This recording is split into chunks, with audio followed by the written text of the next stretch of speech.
السلام علیکم۔ اچھا دوستو، پچھلی ویڈیو میں نے آپ کو ڈیلیوری کے کام کے حوالے سے بتایا تھا، تو اگر آپ نے میری وہ ویڈیو مکمل طور پر دیکھی ہوگی تو میری آج کی ویڈیو انشاءاللہ آپ کو بہتر انداز سے سمجھ میں آئے گی،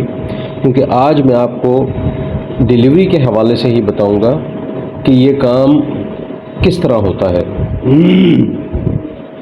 اور کن کن لوازمات کی آپ کو اس میں ضرورت پڑے گی۔ اس سے پہلے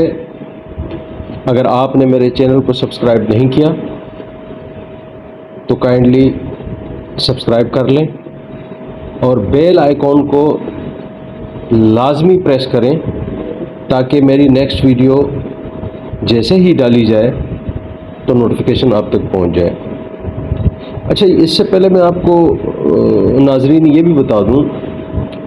کہ ٹرانسپورٹ کا جو بزنس ہے وہ الحمدللہ ایک ایسا بزنس ہے کہ جس نے پوری دنیا کو آپس میں جوڑ کے رکھا ہوا ہے، جو ایک ملک سے دوسرے ملک کو جوڑ کے رکھتا ہے، جو ایک صوبے سے دوسرے صوبے کو جوڑ کے رکھتا ہے، جو ایک شہر سے دوسرے شہر کو جوڑ کے رکھ سکتا ہے، جو انڈسٹریل کو تاجر سے جوڑے رکھتا ہے۔ اور پھر سب سے بڑی بات یہ ہے کہ ٹرانسپورٹ، بالخصوص گڈس ٹرانسپورٹ، ایک ایسا کام ہے جو کسی بھی ملک کے لیے معیشت میں ریڑھ کی ہڈی کی حیثیت رکھتا ہے۔ یہی ٹرانسپورٹ ہے جس سے آپ کے روڈ آباد ہوتے ہیں، یہی وہ ٹرانسپورٹ ہے جو ٹیکس کے لیے، اگر آپ نے ٹول پلازے دیکھیں تو اس پر ملک کو روزانہ کی بنیاد پر ٹرانسپورٹر حضرات جو ہیں، جو گڈس ٹرانسپورٹ ہے یا پیسنجر ٹرانسپورٹس ہیں، یہ ایک بہت بڑے مارجن میں ٹیکس ادا کرتے ہیں جو کسی بھی ملک کی معیشت کے لیے بہت ضروری ہوتا ہے۔ تو گڈس ٹرانسپورٹ کا جو شعبہ ہے یہ پوری دنیا کے اندر، چاہے یورپ ہو چاہے ایشیا ہو، ہر ملک کے اندر یہ یکساں چلتا ہے۔ اور اب تو جس طرح بالخصوص پاکستان کے اندر سی پیک پر کام ہو رہا ہے، تو آئندہ آنے والے چند دنوں کے اندر آپ دیکھیں گے کہ یہ گڈس ٹرانسپورٹ جو ہے یہ بائی روڈ آپ کا India, Iran, Afghanistan, gulf countries, Kazakhstan, Turkmenistan, Turkey اور اس طرح سے ہوتے ہوئے میں بھی پاسبل کہ یہ یورپ تک چلا جائے۔ تو اگلا جو مستقبل ہے اس میں گڈس ٹرانسپورٹ بہت بڑا کردار ادا کرنے جا رہا ہے اور اس سے ہمارے ملک کی معیشت جو ہے وہ انشاءاللہ بہت زیادہ مضبوط ہوگی۔ اچھا، اب میں واپس آتا ہوں اپنے ٹاپک پر، اور ڈیلیوری کے حوالے سے اب میں آپ کو بتاؤں گا کہ کسی بھی شہر سے جب تاجر یا انڈسٹریسٹ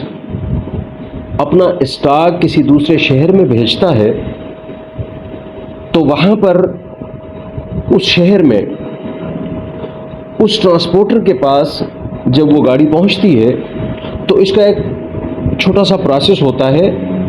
کیونکہ یہ بہت بڑی ذمہ داری ہوتی ہے کہ آپ کا کرایہ جو ہے وہ کسی بھی ایٹم کا 200-400 روپے ہوتا ہے، لیکن وہ جو امانت آپ کے پاس ہوتی ہے، وہ جو تاجر بھائی کا اسٹاک ہوتا ہے یا وہ جو ایٹم ہوتا ہے وہ لاکھوں روپے کا ہوتا ہے۔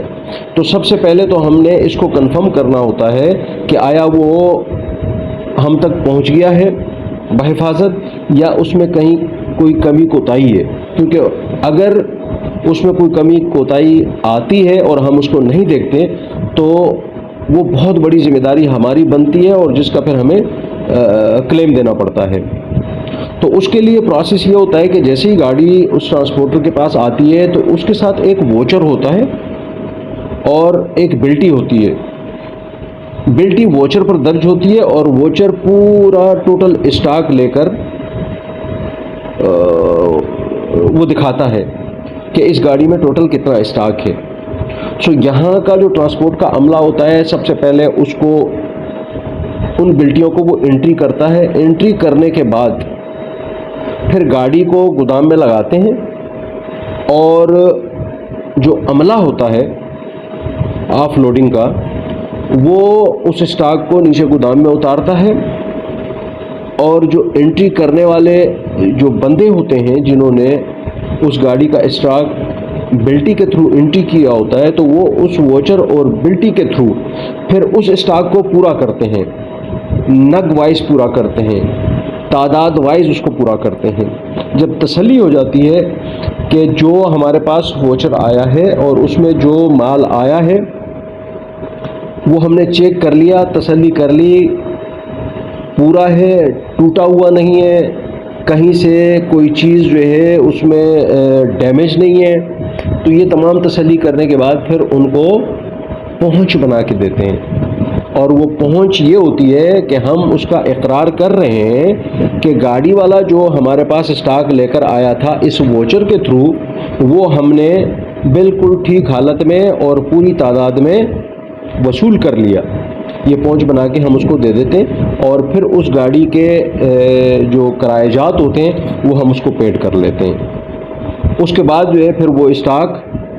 بازار میں جاتا ہے اور اس کے ساتھ جو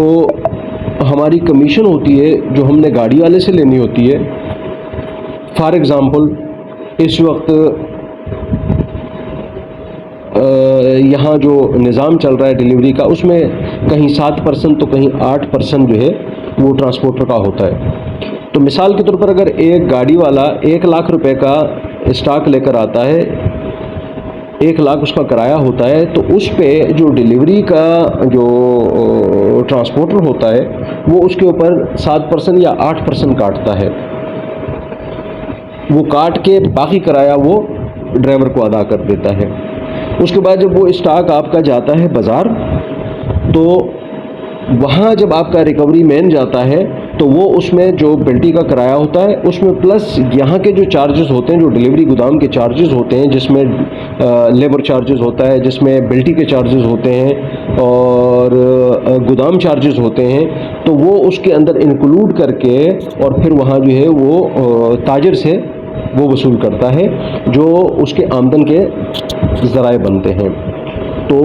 آمدن کے ذرائع میں پھر اس کی یہ 2-3 چیزیں شامل ہوتی ہیں جس میں نے آپ کو بتایا ڈیلیوری ہوتی ہے یا پھر لیبر چارجز میں ہوتے ہیں کچھ، یا بلٹی کی مد میں جو چارجز ہوتے ہیں وہ. تو یہ اس کے ڈیلیوری کے جو ٹرانسپورٹرز ہوتے ہیں ان کے لیے جو ہے یہ پروفٹ ہوتا ہے، جس سے پھر وہ اپنے ادارے کو بھی چلاتے ہیں اور وہاں کے عملے کو چلاتے ہیں، باقی دیگر اخراجات جو ہیں وہ پورا کرتے ہیں. تو یہ تقریباً پروسیس ہوتا ہے جس سے آپ کے ڈیلیوری کے جو ہے وہ معاملات گزرتے ہیں. اور اس میں جو ہے نیکسٹ ویڈیو میں جو ہے انشاءاللہ پھر میں آپ کو یہ جو میں نے آپ کو طریقہ کار بتایا ہے اس کو میں ویڈیو بنا کے اور آپ کے ساتھ انشاءاللہ شیئر کروں گا، اور آپ ویڈیو کے تھرو دیکھ بھی لیں گے کہ کس طرح گاڑی اترتی ہے، کس طرح جو بندے ہیں وہ اس کا ووچر جو ہے وہ انٹری کرتے ہیں، کمپیوٹرائز کرتے ہیں یا مینول کرتے ہیں. وہ سارا میں آپ کو اگلی ویڈیو میں انشاءاللہ وہ بتاؤں گا. لیکن اس کے لیے ضروری ہے کہ آپ میری آنے والی ہر ویڈیو کو بغیر اسکپ کیے آپ پورا دیکھیں تاکہ آپ کی سمجھ میں آئے. کیونکہ آج کل یہ بہت سارے لوگ جو ہے جن کے چکر میں جو ہے وہ بے روزگار لوگ آئے ہوئے ہیں کہ جی اس ایپ سے جو ہے آ جائیں اور اس ایپ سے اتنا کما لیں، اور جناب اعلیٰ یوٹیوب سے جا کے اتنا کما لیں اور ٹک ٹاک سے جا کے اتنا کما لیں. تو میں سمجھتا ہوں کہ میں آپ کو بحیثیت بھائی یہ مشورہ دوں گا کہ عملی طور پر جا کر کاروبار کریں، اپنے ہاتھوں سے کاروبار کریں اور اپنے بچوں کا مستقبل بنائیں. امید ہے آپ کی سمجھ میں آ گیا ہوگا. نیکسٹ ویڈیو تک اجازت دیجیے، اپنا خیال رکھیے. اللہ حافظ.